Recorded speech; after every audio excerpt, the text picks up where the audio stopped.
Et si les gens disent non, bah c'est ciao, bye bye. Dans le sens où moi je suis un délégué, donc actuellement j'ai 220 000 AV de pouvoir de vote. Je suis le plus grand délégué de la DAO AV. Donc c'est pour ça que je dis, vous êtes tous mes patrons et vous pouvez me virer aussi. En décembre, donc il y a 2 mois maintenant, le temps passe vite, j'ai quitté l'AV Company pour travailler maintenant pour la DAO. Donc je ne travaille plus pour une entreprise, je ne suis plus employé. Maintenant je suis un délégué de la DAO. Pourquoi? Parce que le protocole AV c'est décentralisé, c'est ce qu'on appelle la finance décentralisée, DeFi, et donc il est contrôlé à 100% maintenant par les gens qui ont du token AV. Et donc n'importe qui a du token AV peut faire des propositions, peut pousser ce qu'on appelle des AIP, du code informatique qui viendra modifier le protocole AV et participer directement à la gouvernance et participer directement au changement d'AV. Donc c'est en fait un signe de maturité pour AV. Maintenant c'est géré par une DAO directement et je travaille pour la DAO. Donc si vous avez du AV, eh ben, vous êtes mon patron. Genre directement. Voilà. Ok, très bien. Et vous pouvez me virer aussi. On va en parler, tiens, ça c'est intéressant. Alors, petit rappel, là aussi, pour ceux qui n'ont pas forcément toutes les terminologies, une DAO, Organisation Autonome Décentralisée, mais on dit DAO parce qu'en anglais ça fait Decentralized Autonomous Organization. Et donc, le principe, c'est au lieu d'avoir, comme dans un modèle classique associatif ou autre, une hiérarchie, bah, en fait, tout le monde est au même niveau. Et tout le monde a un rôle pour faire évoluer le protocole. Donc là, on parle d'un protocole de finance, voilà, décentralisé. Et donc, ça veut dire que pour pouvoir participer, eh bien, tu utilises le jeton de ce protocole, jeton qui a une valeur monétaire. On pourrait très bien avoir une DAO avec des jetons qui n'ont pas forcément de valeur monétaire d'ailleurs. Mais là, en l'occurrence, c'est le cas. C'est différent, ouais.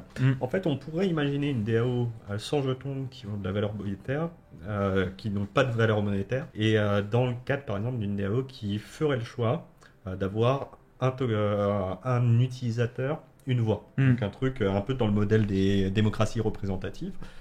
Aujourd'hui, quand vous allez poster votre vote aux élections de votre pays, si vous êtes français, votre voix a autant de valeur que Bernard Arnault, qui est l'homme le plus riche de France, voire du monde, ça dépend des fois. Quand vous avez une action, Bernard Arnault c'est LVMH, hein, oui. Ça il n'y a aucun problème. Non, c'est bon. C'est bon. Parfois, j'ai des bugs. Quand vous avez une action LVMH, vous pouvez voter ce que vous voulez. Bernard Arnault, il en a un petit peu plus que vous, a priori. Sinon, bravo. Hein, bravo si vous en avez plus que lui. Vous avez bien réussi dans la vie. Et donc, votre voix a beaucoup moins d'importance. Et donc, aujourd'hui, dans les DAO de la DeFi, chaque token est une voix. Et donc, si on a plein de tokens, on a plus de pouvoir de vote. Pourquoi? Parce que c'est ce qu'on appelle avoir... skin in a game, donc un enjeu dans la proposition, qui fait qu'il y a 2 choses qui sont importantes. La première chose, c'est que sur Internet, c'est impossible de savoir s'il n'y a qu'une seule personne derrière une adresse, ce qu'on appelle les attaques civiles. Donc je pourrais demain créer 100 000 comptes et voter 100 000 fois si j'en ai envie. Et donner l'illusion extérieure qu'il y a plusieurs personnes. Voilà, donner l'illusion qu'il y a plusieurs genres, je pourrais botter les choses, etc. Et deuxième chose, si mon vote, moi j'ai pas d'implication financière dans l'histoire, je pourrais prendre des décisions qui seront complètement délétères pour le protocole, parce qu'au final j'ai rien à y perdre. Ouais. Alors que là, quelqu'un qui a beaucoup de AV, s'il fait n'importe quoi, ces AV, ils auront peut-être moins de valeur. Et s'il prend des décisions qui sont plutôt bien pour le protocole, peut-être que ça aura plus de valeur. C'est pas forcément automatique, hein, parce que la loi des marchés, les marchés font un peu ce qu'ils veulent. Mais en tout cas, c'est un peu la logique sous-jacente. Il y a cependant une troisième loi, un petit mais, c'est que la DAO, c'est aussi une démocratie représentative liquide, dans le sens où moi je suis un délégué. Donc actuellement, j'ai 220 000 AV de pouvoir de vote. Je suis le plus grand délégué de la DAO AV. 220 000 AV au cours actuel, ça fait pas mal d'argent. Ça fait beaucoup de millions. J'ai pas à me plaindre dans la vie, mais je ne possède pas 220 000 AV. J'aimerais bien, hein. Si vous voulez me les donner, il n'y a pas de problème.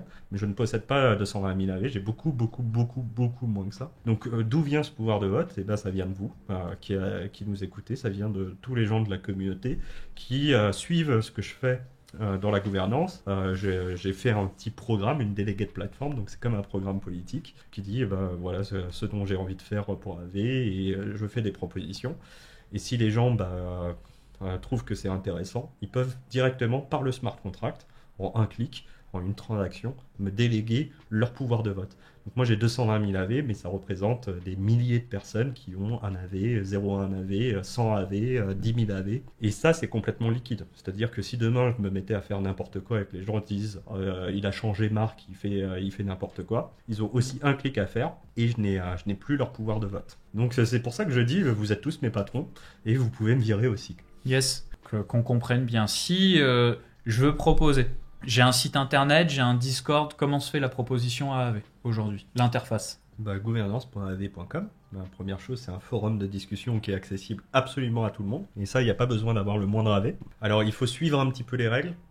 C'est ouvert à tous, mais pour que ce soit un petit peu organisé, il y a plus de 150 000 token holders de AV. Donc, t'imagines si tout le monde arrivait et disait machin. Et donc, il faut suivre un petit peu les règles. Il y a ce qu'on appelle des standards qui permettent d'avoir des choses qui sont un petit peu faciles à gérer, entre guillemets. Ça, c'est la première étape. Deuxième étape, si il y a un certain consensus au niveau de la communauté à ce niveau-là, il y a un vote sur Snapshot. Snapshot, c'est une plateforme qui permet de voter, mais sans faire de transaction. On fait juste des signatures avec son wallet, ce qui permet de ne pas payer des frais de transaction. C'est-à-dire que si on est un petit token holder, on n'a peut-être pas envie sur Ethereum de payer $5, $10, $15 pour voter. Du coup, c'est quand même intéressant d'avoir ce système-là. Ça permet d'avoir une voix pour tous les petits hodlers. Et si ça passe, là aussi il y a des standards, il y a des quorums, etc.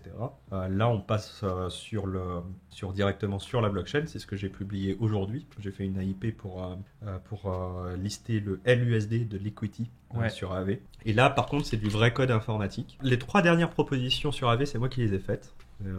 En ce moment je suis bien actif, donc c'est directement sur la blockchain, on vote sur la blockchain et donc j'explique que le LUSD ça va pas être en mode isolation, on va pouvoir l'emprunter mais on va pas pouvoir s'en servir comme collatéral et que on pourra en emprunter jusqu'à 1,2 million de dollars puisque c'est un stablecoin et qu'on pourra le déposer jusqu'à 3 millions de dollars. Si tu descends un peu, là il y a le code directement qui a été écrit pour lister ça.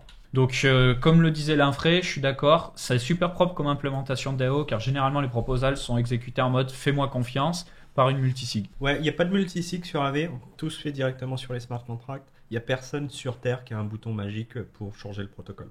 La seule manière de modifier le protocole AV, c'est ce qu'on a vu ensemble. Et du coup, la seule manière, c'est que des gens qui ont du AV disent oui ou non. Mais si les gens disent non, c'est ciao, bye bye. Et qui que ce soit, que ce soit Stanik ou Letchov, que ce soit moi qui ai plein de pouvoirs de délégation, ou que ce soit n'importe qui, si les token holders disent non, c'est non. Si tu as bien aimé cette vidéo condensée, sache qu'elle est extraite de notre chaîne YouTube Coin Academy. Du coup, si tu veux voir l'interview complète, je te laisse cliquer sur la miniature dans l'outro ou alors tu peux passer tout simplement par le lien dans la description.